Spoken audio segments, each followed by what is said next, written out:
မျိုးရောမကပါဘူးဗျာကျွန်တော်အဲ့လိုမျိုးလုပ်เสียရတာကျွန်တော်အဲ့လိုမျိုးတွေဝါသနာမပါဘူးလေမပါတော့သူတို့ပြောညီမအဲ့လိုမျိုးရက်ပေးရလားဆိုရတယ်တဲ့အဲ့လိုမျိုးရက်ပေးရုံပဲတဲ့ကလေးတွေသူကသူကလိုက်မယ်တဲ့ဆိုအေးအဲ့ဆိုလေလုပ်ပေါ့ရှက်စရာဒီကောင်လည်းတကယ်ပြောတာပါသူ့အချိုးလေးတွေလည်းပြင်စေခြင်းပါတယ်မပြေပါဘူးဒီလိုပါပဲပြေတယ်လည်းမဟုတ်မပြေရံဖြစ်တာမှမဟုတ်တာစောက်တယ်ဆိုတော့ကျွန်တော်နားမလဲဘာဘယ်အောင်စောက်တယ်ပြောတာလဲပေါ့နော်သူများဖွင့်ပေးထားတဲ့အကောင့်နဲ့ကျွန်တော်နည်းနည်းဟိုကြည့်ကြည့်တော့မှရှိသေးတယ်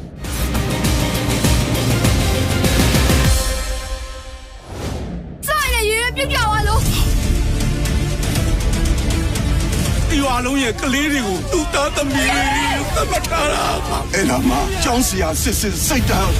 ဆိုတော့ဒီကားလည်းအောင်မြင်မယ်လို့ယုံကြည်ပါတယ်ကျွန်တော်တို့ငယ်ငယ်တော့အိမ်သားမှာတီတာယုံဆိုတာရှိရဗျကျွန်တော်တို့ကဟိုအလုံးမှနေတော့တီတာယုံဆိုတာရှိရအိမ်နဲ့အနီးဆုံးရုပ်ရှင်ယုံကတီတာယုံပေါ့ငယ်ငယ်တော့အဲ့ဒီပန်းပြန်လဲဥယျာဉ်မှုကိုတီတာယုံမှာသွားကြည့်ခဲ့တာအမှတ်တရပေါ့ကျွန်တော်အဲ့ဒီကအရန်ကြိုက်ခဲ့တဲ့အထဲမှာပါတယ်ကျွန်တော်တို့ generation တိုင်းကြိုက်ပါတယ်ဒီအဘရေတောက်ဆိုတာကျွန်တော်တို့ generation တိုင်းရင်းနှီးပြီးသားပါဟိုကျွန်တော်တို့ဆိုအဲ့ဒီအဘရေတောက်ကနေစပြီးတော့ဟိုချစ်အာယုံသချင်းအဘအဝင်ဟိုနောက်ဆုံးဇာသိမ်းမှာဥကျော်ဖျားစီဒီအရေးလေးကွယ်သွားတာဟိုအဲ့လိုမျက်စိလေးမှေးပြီးကြည့်တဲ့ဟာအထိအကုန်အလွတ်ရအဲ့လောက်ကိုကြည့်ခဲ့ဘူးတယ်ရုံမရရင် 3-4 ခေါက်လောက်ရှိမှထင်တယ်နောက်အကယ်ဒမီကတော့ TV ကပြန်ပြတော့လဲပြန်ကြည့်ကြတာပဲလီကာကဒါဟိုဥကျော်ကားကိုပြန်ရိုက်ထားတာမဟုတ်ဘူးလေဆရာကြီးဥကျော်ကားဒီဆရာကြီးဝတ္ထုရဲ့နာမည်ကိုပဲယူထားပြီးတော့ဒီကားမှတကယ်ဆရာကြီးဝတ္ထုကိုယူထားတာဆိုတော့ဒါကတော့ဆရာကြီးရဲ့ပရိသတ်တွေရဲ့အားပါလာတာပေါ့ဖတ်ပါတယ်ကျွန်တော်စာအစုံဖတ်တယ်စာအစုံဖတ်တော့ကိုယ်တိုင်လည်းဆရာကြီးလည်းရင်းဆိုရှယ်ဝတ္ထုတွေဖတ်ဖြစ်ပါတယ်ဒါကောင်းပါတယ်အမ်တန်ကောင်းပါတယ်ဝတ္ထုအတိုင်းကြည်ဝင်ရမယ်ဆိုတာဝတ္ထုဖတ်ပြီးတော့ဟို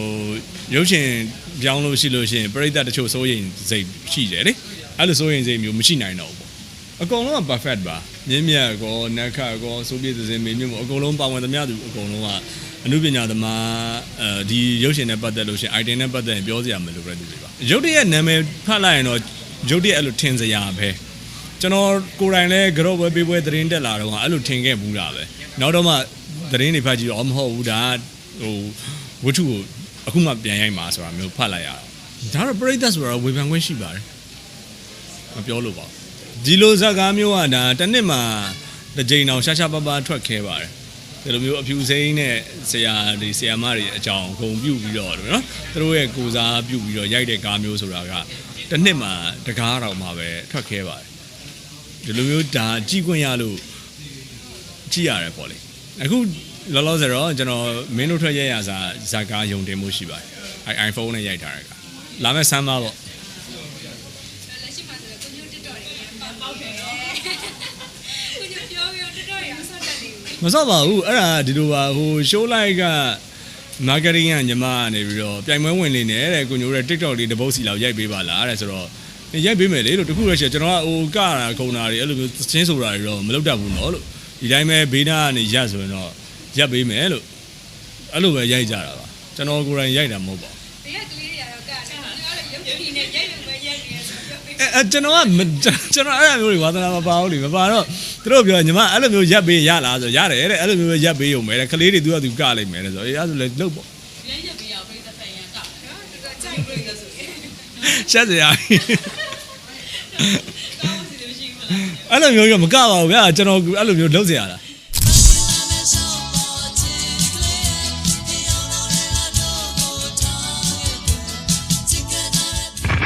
ဘယ်လိုပြော poster ရိုက်တဲ့နေရအဲဒီ Superstar Academy အတွက် poster ရိုက်တဲ့နေရ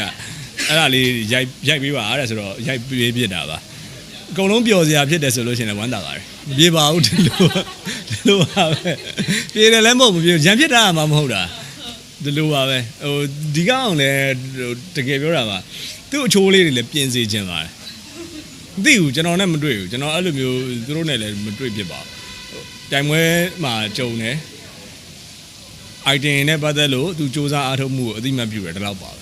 အဲ့ show live ကညီမလေးကအကိုတဲ့ကလေးတွေနဲ့အဲ့လိုမျိုး TikTok လေးတစ်ပုတ်စီလောက်ရိုက်ပေးပါလားတဲ့ဆိုတော့